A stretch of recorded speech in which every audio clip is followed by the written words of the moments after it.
একটি বাটিতে যদি রসুন গোলা যায়, রসুনের গন্ধ কি যায়? বাবুই গাছে কি আম হয়? হতে পারে সিদ্ধাই তেমন থাকলে বাবুই গাছেও আম হয়। সে সিদ্ধাই কি সকলের হয়? সংসারী লোকের অবসর কই? একজন একটি ভাগবতের পণ্ডিত চেয়েছিল। তার বন্ধু বললে, একটি উত্তম ভাগবতের পণ্ডিত আছে, কিন্তু তার একটু গোল আছে। তার নিজের অনেক চাষবাস দেখতে হয়, 4খানা লাঙল, 8টা হেলে গরু সর্বদাই তদারক করতে হয়, অবসর নাই। যার পণ্ডিতের দরকার সে বললে, আমার এমন ভাগবতের পণ্ডিতের দরকার নাই যার অবসর নাই।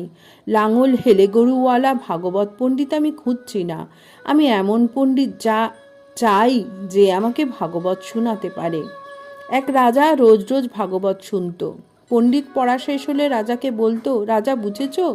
রাজাও রোজ বলে, আগে তুমি বোঝো। পণ্ডিত বাড়ি গিয়ে রোজ ভাবে, রাজা এমন কথা বলে কেন যে তুমি আগে বোঝো। লোকটা সাধন ভজন করত, ক্রমে চৈতন্য হলো। তখন দেখলে হরিপাদপদ্মই সার, আর সব মিথ্যা। সংসারে বিরক্ত হয়ে বেরিয়ে গেল। কেবল একজনকে পাঠালে রাজাকে বলতে, রাজা এইবার বুঝেছি। তবে কি এদের ঘৃণা করি? না, ব্রহ্মজ্ঞান তখন আনি।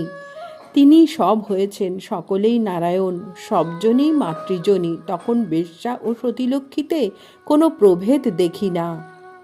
জয় ঠাকুর।